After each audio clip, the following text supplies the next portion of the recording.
Hello friends, welcome to Indian investment academy. आज की ताज़ा खबर में आपका स्वागत है। सबसे पहले ग्लोबल न्यूज़ ही बात करेंगे ऑफ कोर्स, एंड कुछ इंडिया स्पेसिफिक और कुछ स्टॉक स्पेसिफिक न्यूज़ के बारे में बात करेंगे। वीडियो को लास्ट तक ज़रूर देखिएगा। आज नॉलेज सेक्शन है, specially on little bit more details and interesting details on this Israel Iran and US जो एस्केलेशंस एंड वॉर गोइंग ऑन, उसके ऊपर बात करेंगे लास्ट में। वीडियो स्टार्ट करते हैं। सबसे पहले ग्लोबल न्यूज़, जैसे मैंने बोला, तो यूएस मार्केट्स फ्राइडे को मतलब काफ़ी फॉल हुए हैं। इवन यूरोपियन मार्केट्स भी फॉल हुए हैं। तो कंसिस्टेंटली ऑफ कोर्स ये वॉर जो है ये अलग अलग टर्न्स ले रहा है और थोड़ी सी कॉम्प्लिकेटेड टर्न्स ले रहा है। So markets are worried about it, no doubt in it.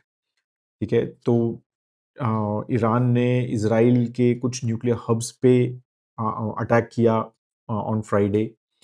And then Donald Trump said कि अगर उन्होंने स्ट्रेट ऑफ हॉर्मुज नहीं खोला within 48 hours, I think Saturday को उन्होंने ये ट्वीट किया था, तो they will US will start attacking the power plants of Iran. तो यहाँ तक चला गया है, राइट। तो मतलब पावर प्लांट्स वगैरह के फैक्टर्स पे भी अब ये जा रहा है। And of course then Iran also threaten कि अगर उन्होंने उनके पावर प्लांट्स को अटैक किया तो फिर वो आईटी सिस्टम्स और यूएस एनर्जी सिस्टम्स और जो भी मतलब गल्फ रीजन्स में और भी कंट्रीज हैं उनके भी एनर्जी और फ्यूल जहाँ पर स्टोर होते हैं वहाँ पर वो अटैक करेंगे। तो ऐसी चीज़ें उन्होंने बोलनी शुरू कर दी हैं। तो ये सारी चीज़ें क्या हो रहा है ना कि अब ये एक मतलब डेंजरस टर्न लेता हुआ नजर आ रहा है। मतलब more dangerous turn, again dangerous तो ऑलरेडी काफी चल रहा है, बट मोर डेंजरस टर्न लेता हुआ ये नजर आ रहा है। सारा जो फोकस है, राइट, ग्लोब का भी और स्पेशली मतलब आउटसाइड द कंट्रीज जो डायरेक्टली इंपैक्ट हो रहे हैं, मतलब जो कि गल्फ कंट्रीज हैं या जो वेस्ट एशियन कंट्रीज हैं, उसके अलावा जो है सारे कंट्रीज का फोकस क्या है, स्ट्रेट ऑफ हॉर्मुज खुल जाए भाई। ठीक है, स्ट्रेट ऑफ हॉर्मुज खुलने का मतलब, क्योंकि भाई ऑयल प्राइसेस जो है सबसे बड़ा फैक्टर है। अभी $112 जब मैं लास्ट देख रहा था, $112 के आसपास का फ्यूल चल रहा है, Brent. And again this is just Brent, right. तो अलग अलग टाइप के फ्यूल्स होते हैं, तो 150 160 वाले डॉलर के भी फ्यूल्स जो हैं वो फ्यूल चल रहे हैं। And many countries are getting on premium also. ठीक है, जैसे मतलब ऐसा बोला जा रहा है कि इंडिया में भी इवन रशियन ऑयल जो मिल रहा है अभी वो प्रीमियम पे मिल रहा है। सो अगेन सब अभी कंट्रीज का फोकस क्या है, जो उसको ले रहा है कि भाई पहले तो सप्लाई तो दो। मतलब महंगी सस्ती की तो बाद में बात करेंगे, पहले सप्लाई दो, राइट। तो ये सारी चीजें जो है ना बहुत कॉम्प्लिकेट हो रही हैं और वही मार्केट्स को सबसे ज्यादा बॉदर कर रही है और ग्लोबल इकोनॉमीज को और कंट्रीज को भी सबसे ज्यादा बॉदर कर रही है कि स्ट्रेट ऑफ हॉर्मुज खुल जाए। तो उसके ऊपर अलग अलग चीजें चल रही हैं कि भाई डोनाल्ड ट्रंप इज ट्राइंग कि बाकी कंट्रीज भी इन्वॉल्व हों in securing this strait of Hormuz, कि भाई आप सिर्फ हम ही क्यों करें, ये बाकी भी कंट्रीज करें। इवन नाटो के जो चेयरमैन हैं मार्क रुत, उनकी भी स्टेटमेंट आई है कि ही इज एब्सोल्युटली कन्विंस्ड, ऐसा बोला, alliance will reopen the strait of Hormuz. ठीक है, एंड ही सेड कि we are coordinating their responses कि भाई हम इस स्ट्रेट ऑफ हॉर्मुज खोल पाएं।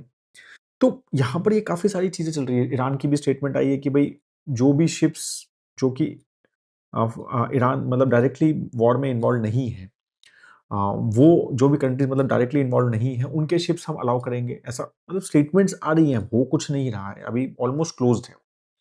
फिर कल जब मैं वीडियो मतलब बना रहा था या मैं मतलब थोड़ी स्टडी कर रहा था, तो उस टाइम एक और न्यूज आई कि Iran is beginning to collect $2 million transit fee पर वेसल। मतलब एक भी शिप जाएगा तो $2 million दो और हम उसको स्ट्रेट ऑफ हॉर्मुज से पास करने देंगे। तो ये भी चीजें साथ में चल रही हैं। तो मतलब सारा फोकस क्या है अभी मेजरली कि स्ट्रेट ऑफ हॉर्मुज खुल जाए, और यही सबसे बड़ा इंपॉर्टेंट फैक्टर है। फिर उन्होंने यूएस ट्रेजरी सेक्रेटरी जो हैं बेसेंट, उन्होंने भी ये कहा कि भाई हमने 140 मिलियन बैरल्स का जो ऑयल है, जो कि ऑलमोस्ट वर्ल्ड के 2 डेज की ओवरऑल कंजम्पशन है, वो हमने ईरान का शिप मतलब सी के ऊपर है इतना ऑयल, और वो हम अलाउ कर रहे हैं, वेवर दे रहे हैं कि ये जो है मार्केट्स में आ जाए। ठीक है, तो मतलब वी आर अलाउइंग इट पहले, क्योंकि ये सारा ईरान का जो ऑयल था वो सारा सैंक्शनड था, राइट। सिर्फ चाइना को जाता था, बाकी कोई कंट्री उसको ले नहीं पाता था। ये सैंक्शनड ऑयल था, लेकिन अब वो सैंक्शंस उन्होंने 19 अप्रैल तक हटा दिए हैं ईरानियन ऑयल पे। स्ट्रैंडेड ईरानियन ऑयल बोला उन्होंने, ये कि स्ट्रैंडेड है। बट ये हटा दिए हैं। तो ये एक थोड़ी पॉजिटिव न्यूज़ है, अगर हम उस हिसाब से देखें कि मतलब ऑयल प्राइसेस को कम करने की कोशिश वहाँ पर US is trying to do. अब अगेन दिस इज़ आयरॉनिकल कि भई ईरान के साथ ही लड़ाई कर रहे हैं, ईरान का पहले सैंक्शन था, उन्हीं को सैंक्शन हटा रहे हैं। तो I know there are lot of complications, lot of factors which are like a lot of question marks. कोई प्रॉपर आंसर उसका फ्रैंकली अभी नहीं है।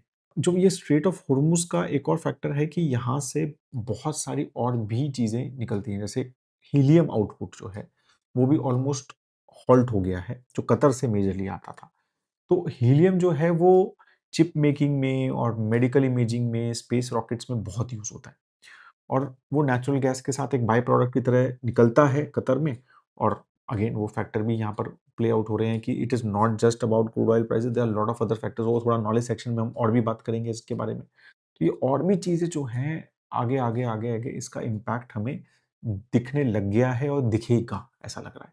ठीक है? तो ये मतलब ये जो एस्केलेशन हो रही है ना, तो ये सबसे ज़्यादा बॉदर कर रहा है मार्केट्स को, और वो क्रूड ऑयल प्राइसेस और ये स्ट्रेट ऑफ हॉर्मुज़ पे पूरा फोकस करंटली चल रहा है। इंडिया को भी अभी कतार में भी कुछ कैपेसिटी हिट्स हुई हैं। ईरान ने कुछ स्ट्राइक किए थे ऑन फ्राइडे ऑन वेरियस मतलब वहाँ के जो ऑयल प्रोड्यूसिंग जो फैक्ट मतलब आप जो बोलेंगे प्लांट्स हैं, तो उसमें अगेन कुछ स्टेटमेंट्स आए व्हिच वर लिटिल थ्रेटनिंग, और फिर वही वजह से कि जो है फ्राइडे को मार्केट्स काफ़ी गिरे। जो कतार एनर्जी के सीईओ हैं, उन्होंने बोला कि हमारा 17% आउटपुट कंप्लीटली नॉक ऑफ हो गया है एलएनजी का, जो नेचुरल गैस है उसका 17% आउटपुट मतलब हमारा खत्म हो गया है, जो कि ऑलमोस्ट हमें $20 बिलियन का एनुअल रेवेन्यू का लॉस करेगा, $20 बिलियन का, राइट? तो एक serious amount of things are really happening, right? और इंडिया जो है almost 27 million metric ton LNG जो है वो कतर से लेता है।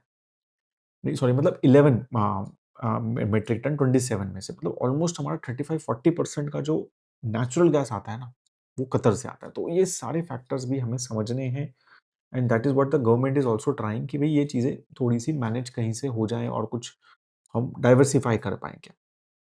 सीआईआई की स्टेटमेंट भी आई है, जो कि इंडस्ट्रियल ऑर्गेनाइजेशन है, कि हम शिपमेंट के डिलेज फेस कर रहे हैं, इनपुट शॉर्टेजेस फेस कर रहे हैं, तो वो सब भी चीज़ें यहाँ पर चल रही है। अब उसके ऊपर सबसे बड़ा फैक्टर क्या हो रहा है एक और, कि रूपी फ्रॉम इंडिया पर्सपेक्टिव। रूपी जो है वो 93.7 पे क्लोज हुआ फ्राइडे को, जो कि ऑल टाइम हाई है।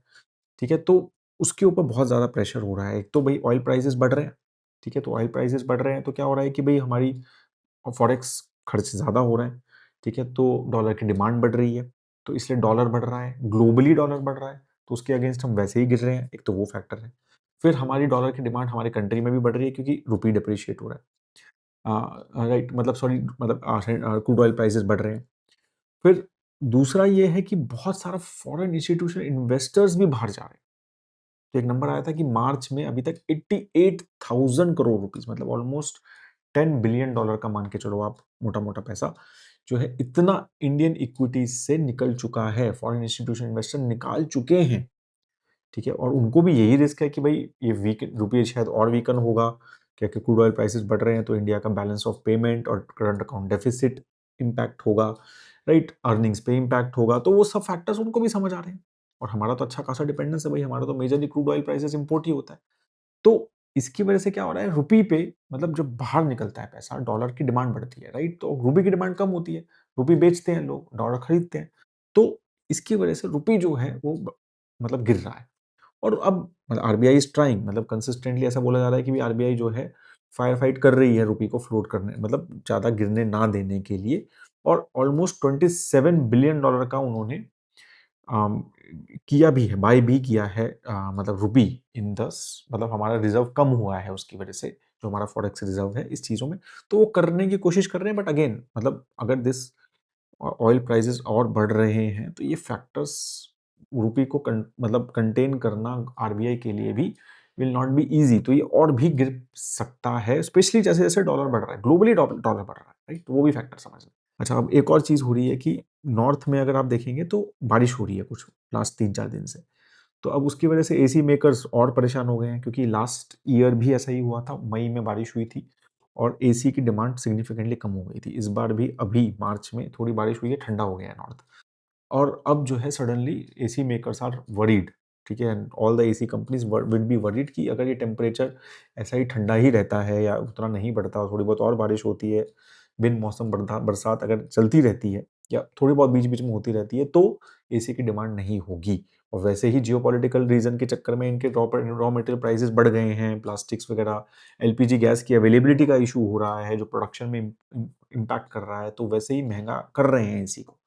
तो ये सब फैक्टर्स भी जो हैं सेक्टर्स को इम्पैक्ट करेंगे।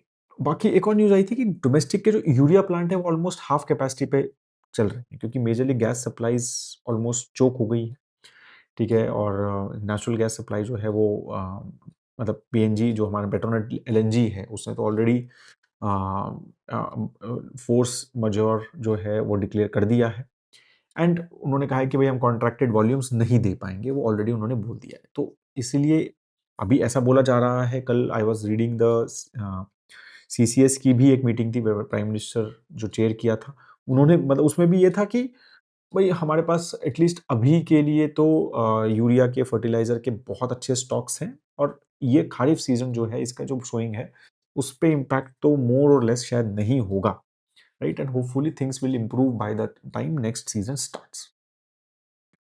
इंटरेस्टिंगली जो एक ऑल इंडिया डिस्टिलर्स एसोसिएशन है, एआईडीए, राइट? जो कि बेसिकली एथेनॉल बनाते हैं, राइट? उनकी एसोसिएशन है। उन्होंने कहा है कि भई अब अगर ये ऑयल का इश्यू हो रहा है तो आप एथेनॉल की ब्लेंडिंग बढ़ा दो।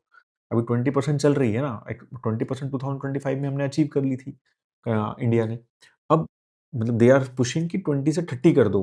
एंड तो वो चीज़ें भी देखने वाली होंगी, क्या गवर्नमेंट करेगा क्या विद ऑयल प्राइसेस ग्लोबली बढ़ रहे हैं, तो इम्पोर्ट बिल बढ़ रहा है, तो हमारा डेफ़िसिट का गड़बड़ हो रहा है। तो ये सब फैक्टर्स, ये सब स्टेप्स लेंगे क्या और उसका क्या इम्पैक्ट होगा फिर हमारी cars and all these factors पे भी हमें यहाँ पर देखना होगा। तो स्टॉक स्पेसिफिक न्यूज़ के बारे में बात करें तो एल&टी के जो सुब्रमण्यम शर्मा जी हैं, तो उनका एक इंटरव्यू आई वाज़ रीडिंग। तो अगेन बिकॉज़ बहुत बड़ा उनका फैक्टर है और काफ़ी स्टॉक गिर भी गया है towards waste Asian countries like Saudi, UAE, Qatar, Kuwait, Oman, उनके बहुत अच्छे फुटप्रिंट्स हैं। मतलब अप्रैल टू दिसंबर अगर 9 मंथ्स का जो डेटा है, लास्ट 3 क्वार्टर जो रिज़ल्ट आए हैं, 1/3 जो है ऑर्डर्स वो मिडल ईस्ट या वेस्टर्न एशियन इन कंट्रीज़ से आया है, राइट? और जितनी भी ऑर्डर बैकलॉग है, 7.3 लाख करोड़ का बैकलॉग है उनके पास, 37% जो है वो इस रीजन का है। ठीक है? तो सिग्निफिकेंट उनका है, उनका प्रेज़ेंस है वहाँ पे and that is worrying the market. But उन्होंने यही बोला है कि भई अ, सिर्फ 5% प्रोजेक्ट्स हैं जो उन्होंने वॉलंटरीली सस्पेंड किए हैं, 95% प्रोजेक्ट्स बिल्कुल ऑपरेट कर रहे हैं as is, there is no impact, nothing at all. कोई भी उनकी साइट पे कोई अटैक नहीं हुआ है, सब कुछ शेड्यूल पे चल रहा है। 5% प्रोजेक्ट उन्होंने वॉलंटरी अ, बंद किए हैं।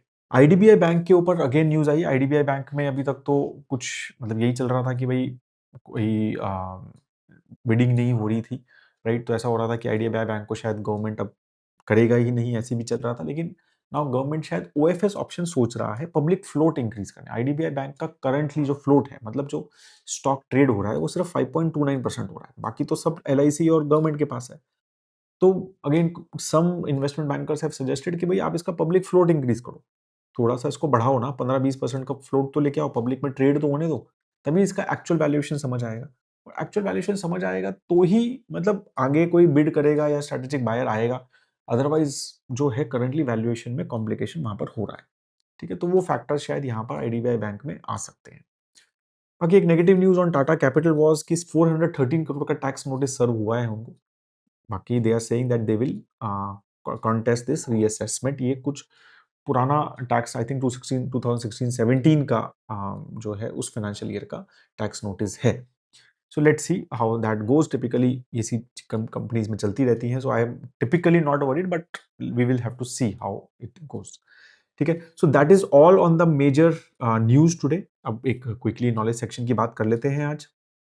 तो जैसा मैंने थोड़ा-सा बीच में हमने डिस्कस भी किया कि कौन-कौन सी country industries right globally impact हो सकती है, बिकॉज़ अगर ये स्ट्रेट ऑफ हॉर्मुज़ थोड़ी देर तक और बंद रहा या फिर बिल्कुल जैसे ट्रिकल डाउन हल्का-हल्का 1 आध 2 शिप्स निकल रहे हैं वैसा ही चलता रहा, तो मोर और लेस अगर ये बंद रहा तो क्या क्या-क्या डिपेंडेंस है? क्रूड ऑयल तो है, चलो भाई सबको पता ही है वो तो। ठीक है, नेचुरल गैस की भी बात काफ़ी हो चुकी है, एलपीजी की भी बात मेरे ख्याल से हमारे सुबह मॉर्निंग सेशन में हो चुकी है, तो उसके नंबर्स मॉर्गन स्टैनली की रिपोर्ट में बहुत अच्छे से थे। तो 34% वर्ल्ड का क्रूड ऑयल जो है वो इस यहाँ से आता है, वेस्ट एशियन कंट्रीज से आता है, ठीक है? तो अब इसमें अगेन सिर्फ इसमें स्ट्रेट ऑफ हॉर्मूज से फ्लो होता है नहीं, उसकी बात नहीं हो रही है, ठीक है? वहाँ से तो 20% ही फ्लो होता है, तो 34% अब इसमें बाकी जगह से भी, जैसे सऊदी अरेबिया तो रेड सी से भी फ्लो करवा लेता है। राइट, तो टोटल जो ये कंट्री जिसमें सारी लड़ाई चल रही है आपस में, तो यहाँ पर 34% ऑयल जो है वर्ल्ड का यहाँ से आता है। अब 33% हीलियम यहाँ से आता है, जिसकी अभी हमने बात भी की, राइट? तो जो कि सेमीकंडक्टर एमआरआई जो मशीन्स होती हैं उसमें बहुत यूज होता है, और स्पेस रॉकेट्स वगैरह में भी यूज होता है, तो वो 33 वन थर्ड वर्ल्ड का वॉल्यूम यहाँ से आता है। Majorly Qatar is a major player in it.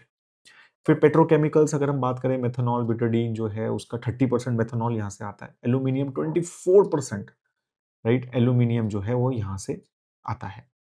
फिर यूरिया, जब मैंने बताया diammonium phosphate, ammonia 22%, crop nutrients है बहुत बड़ा, वो यहाँ से आता है। नेचुरल गैस 19% यहाँ से आता है। सल्फर 45% यहाँ से आता है। और सल्फर यूज कहाँ होता है? Agriculture, chemical, metal processing, lead acid batteries में यहाँ यूज होता है, राइट? तो these are the things which will get directly impacted अगर ये वॉर लॉन्ग टर्म चलता है। और इन सब की आगे भी फैक्टर्स रहते हैं, राइट? कि अभी ये अगर हम बात करें कि crude oil price, right, crude oil कम हो गया तो मतलब क्रूड ऑयल तो एनर्जी है, तो उसका फैक्टर जो है वो बहुत सारी, जैसे अभी एसी कंपनीज कह रही हैं कि भाई हमारे पास, तो वो इम्पैक्ट, अब क्रूड ऑयल का इम्पैक्ट है वो एसी कंपनीज पे भी पड़ रहा है। तो ये सब फैक्टर्स भी हमें यहाँ पर समझने हैं। तो these are the difficult times, and इस वीक भी मार्केट, मुझे लगता है कि यही फैक्टर्स सबसे इंपॉर्टेंट रहे, वॉर को ही देखने वाले हैं, और वही मोस्टली मूव करने वाला है। तो that is all I have on this. If you still have any question, please do right in the comment section, और आप प्लीज शेयर जरूर कीजिए अगर आपको वीडियो अच्छा लगता है तो, and with your friends and family, और अगर सोशल मीडिया पे भी शेयर कर सकते हैं तो that will be very very helpful. और अगर अभी तक मुंबई सेशन बुक नहीं किया है तो few seats are still left. We are planning a smaller gathering this time, more focused gathering this time in Mumbai, ठीक है? तो very few seats are left. I think within today और tomorrow things will be over. तो Saturday को session है। Parimal and I are travelling. Financial freedom के बारे में तो टॉपिक तो है ही, बट मार्केट्स के बारे में भी बहुत सारी बातें करेंगे। तो please do check in the comment section अगर आपने अभी तक नहीं देखा है तो। Have a great time ahead दोस्तों। जय हिंद।